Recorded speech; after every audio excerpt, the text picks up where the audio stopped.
बिस्मिल्लाहिर्रहमानिर्रहीम। अस्सलाम वालेकुम। सेकेंड ईयर आज हम मौलाना मोहम्मद हुसैन आज़ाद के मज़मून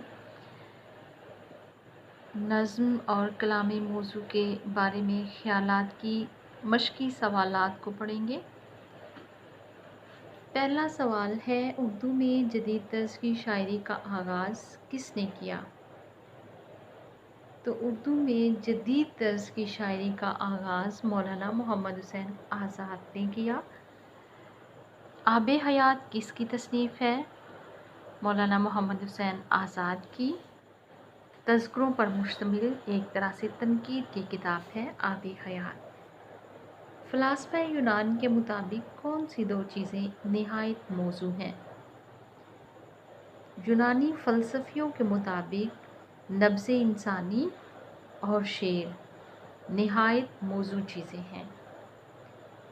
सवाल नंबर 2 है, मौलाना मोहम्मद हुसैन आज़ाद के हालात ज़िंदगी इख्तिसार से बयान करें। ये हम अपने साबका लेक्चर में इसके बारे में पढ़ चुके हैं कि किस तरह मौलाना मोहम्मद हुसैन आज़ाद दिल्ली में पैदा हुए। वालिद का नाम मोहम्मद बाकर था। वो एक सहाफ़ी थे, अखबार निकाला करते थे।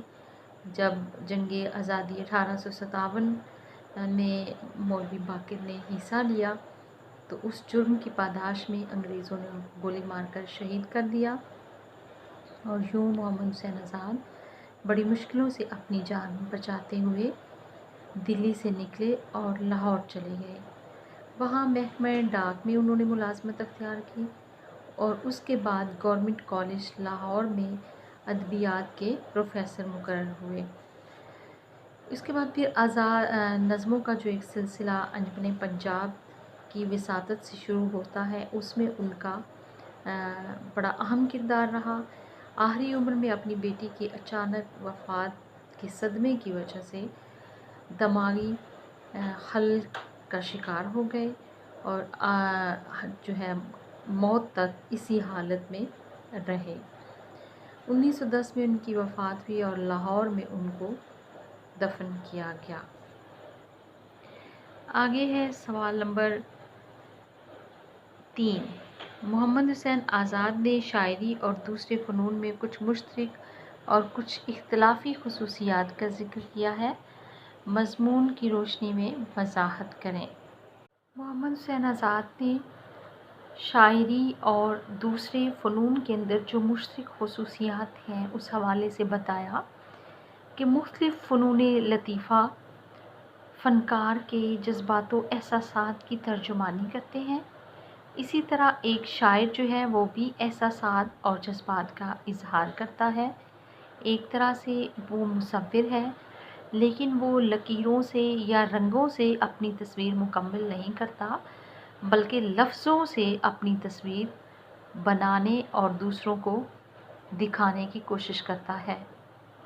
और मज़ीद वो बताते हैं कि मुसव्वरी में और शायरी में भी एक फ़र्क है, और वो फ़र्क ये है कि मुसव्वर कौसों, दायरों, लकीरों से साक़त तस्वीर बनाता है। वो तस्वीर मुतहर्रिक नहीं होती। लेकिन वो कहते हैं कि शायर जो लफ्ज़ों की विसातत से तस्वीर बनाता है वो मुतहर्रिक होती है और उससे वो माना की तस्वीर सफ़े दिल पर खींच देता है। यूँ सदियाँ गुज़र जाने के बाद भी उसकी असर तासीर कायम रहती है। शायर जब चाहता है हंसाता है, जब चाहता है रुलाता है, और ये वो इम्तियाज़ है जो सिर्फ़ शायरी को हासिल है, दीगर फ़नून लतीफ़ा को ये इम्तियाज़ हासिल नहीं है। मुश्तरक वस्फ़ जो था वो भी बता दिया और जो इख्तिलाफ़ी ख़ुसूसियत है उसका भी ज़िक्र कर दिया कि इख्तिलाफ़ी ख़ुसूसियत ये है कि शायर जो है वो मुतहर्रिक सूरतें अक्सबंद करता है और दीगर जो फ़नून लतीफ़ा से ताल्लुक़ रखने वाले लोग हैं उनकी तस्वीर, उनके दायरे साक़त होते हैं। और मुश्तरक चीज़ ये है कि शायर भी अपने एहसासात और जज्बात को लफ्ज़ों के रूप में बयान करता है और दीगर मुसव्विर जो है वो भी रंगों, लकीरों और दायरों की सूरत में अपने तस्वीर को जो है बनाते हैं। आगे है सवाल नंबर 4. शायरी महज कलामी मौजू का नाम नहीं, बहस कीजिए। मौलाना मोहम्मद हुसैन आज़ाद इस हवाले से लिखते हैं कि शायरी सिर्फ़ मुकफ़ा और मौजू कलाम पर मुश्तमिल नहीं है, बल्कि शायरी के लिए ज़रूरी चीज़ ये है कि वो मौसर भी हो, वो दूसरों पर असर अंदाज भी हो। शेर के अल्फाज सिर्फ़ फसीह व बलीग नहीं होने चाहिए, बल्कि उसका मज़मून ऐसा हो कि कारी जब उसको पढ़े या सुने तो उसके दिल पर असर करे। सिर्फ़ मौजू और मंजूम कलाम काफ़ी नहीं है। इस हवाले से वो फ़ारसी के एक शेर की मिसाल भी देते हैं। दंदाने तू जुमला दर देहांत, चश्माने तू ज़ेरे अब्रू अंत, कि सिर्फ़ दांतों का मुंह में होना और आँखों का अब्रू के नीचे होना, ये तो एक फितरी बात है, हर इंसान को पता है। शायर वो होता है जो एहसासात और जज्बात को अनोखे और नए अंदाज़े नज़र से देखने के बाद बयान करने की कोशिश करता है। वो कहते हैं ऐसा मंजूम कलाम जिसमें मौजू मौसर ना हो, वो बिल्कुल उस खाने की तरह है जो बदमज़ा हो, रूखा हो, फीका हो। मौलाना मोहम्मद हुसैन आज़ाद के नज़दीक सही शेर उसी वक्त मौजू हो सकता है जब इंसान के दिल में गोयाई और मज़ामीन दोनों का जोश यकजा हो।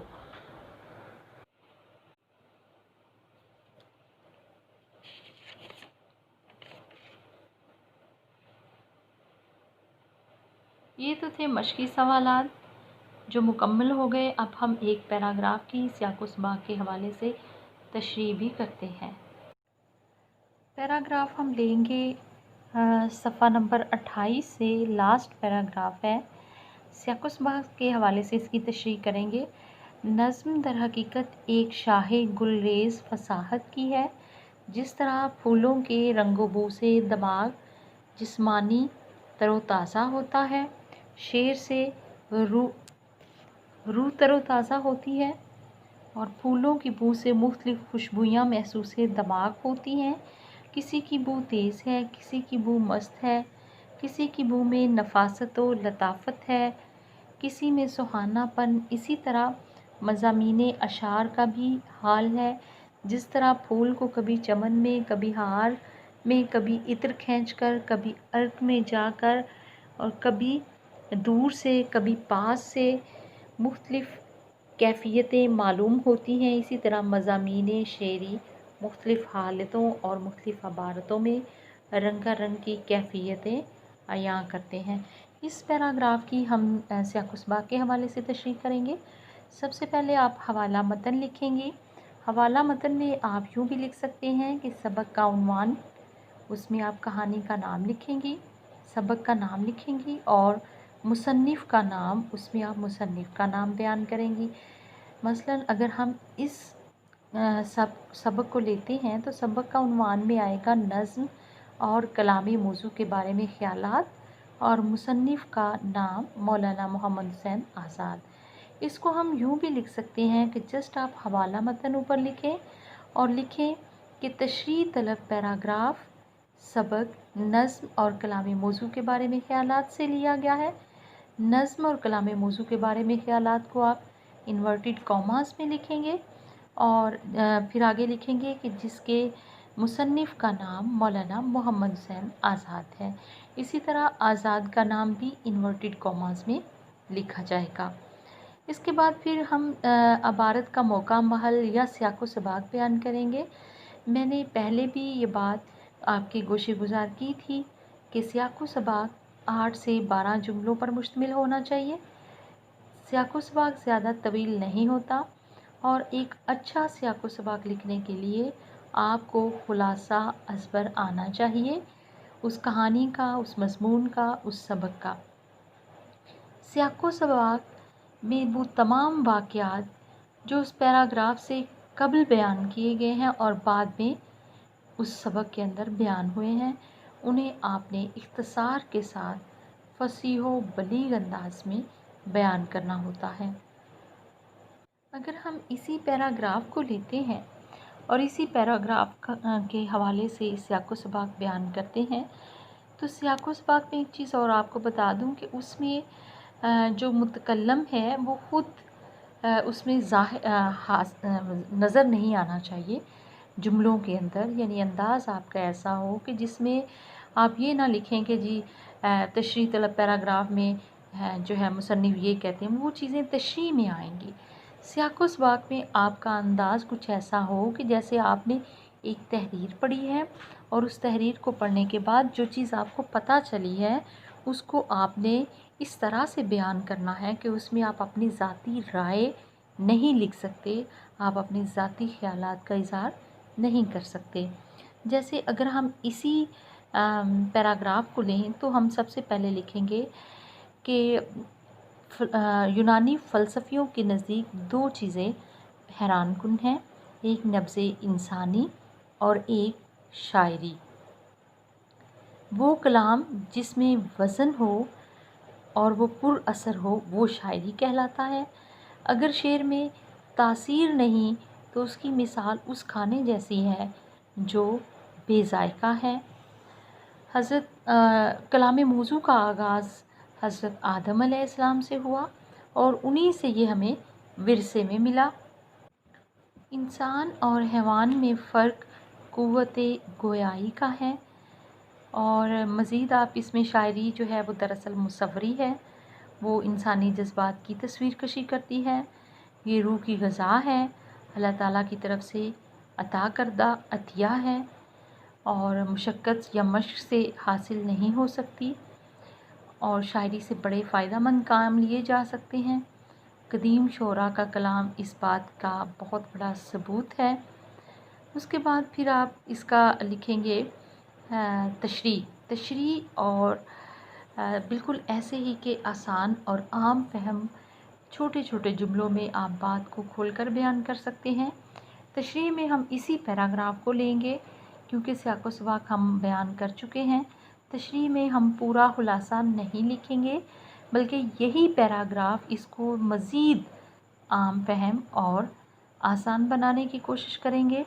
तो लिखेंगे तशरीह तलब पैराग्राफ तकरीबन कहानी के अवाइल से लिया गया है, जिसमें मौलाना मोहम्मद हुसैन आज़ाद बताते हैं कि नज़्म या शायरी एक तरह से शाह गुलरेज़ है। शाह गुलरेज़ फूल ऐसी शाह जो फूलों से लदी हुई हो, यानी वो ये कहते हैं कि शायरी की तासीर और असर अंगेज़ी से किसी को इनकार नहीं किया हो सकता।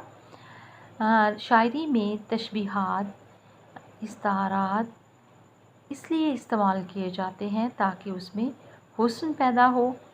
और ऐसे ही है, वो कहते हैं कि एक जैसे शायरी फ़साहत के दरख्त की एक ऐसी शाख है जिससे मुख्तलिफ़ रंग के फूल झड़ते हैं और फूल हमारे दिलो दिमाग को तरोताज़ा करते हैं। इसके अलावा शायरी हमारी रूह को तरोताज़ा करती है।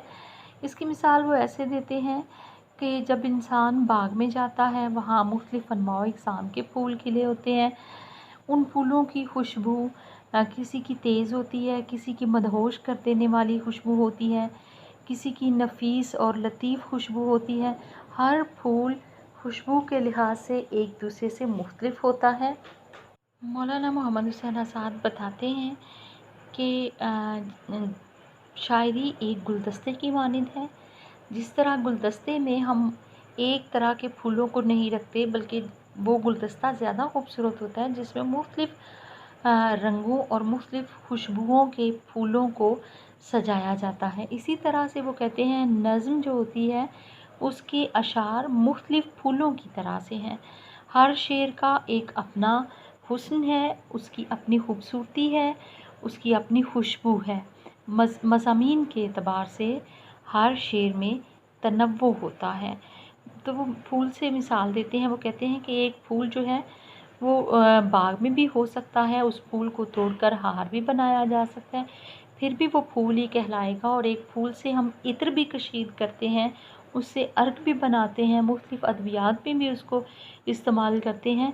तो इसी तरह से जिस तरह एक फूल के मुख्तलिफ़ استعمال ہیں اس کو مختلف جگہ پہ اس کو کام میں لایا جاتا ہے، یعنی اس کے مختلف تصرفات ہیں۔ تو اسی طرح وہ کہتے ہیں کہ شاعری کے بھی مختلف تصرفات ہیں، اس کی بھی مختلف حالتیں ہیں، اس کو بھی مختلف انداز نظر سے بیان کیا جا سکتا ہے۔ میں ان کی اس بات کی بھی تائید ہوتی ہے کہ شاعر کو یہ قدرت حاصل ہوتی ہے جب چاہے ہنسائے، جب چاہے رلائے، جس طرح کا چاہے ماحول تخلیق کر سکتا ہے، جس چیز کی چاہے وہ تصویر کشی کر سکتا ہے، لفظوں کی وساطت سے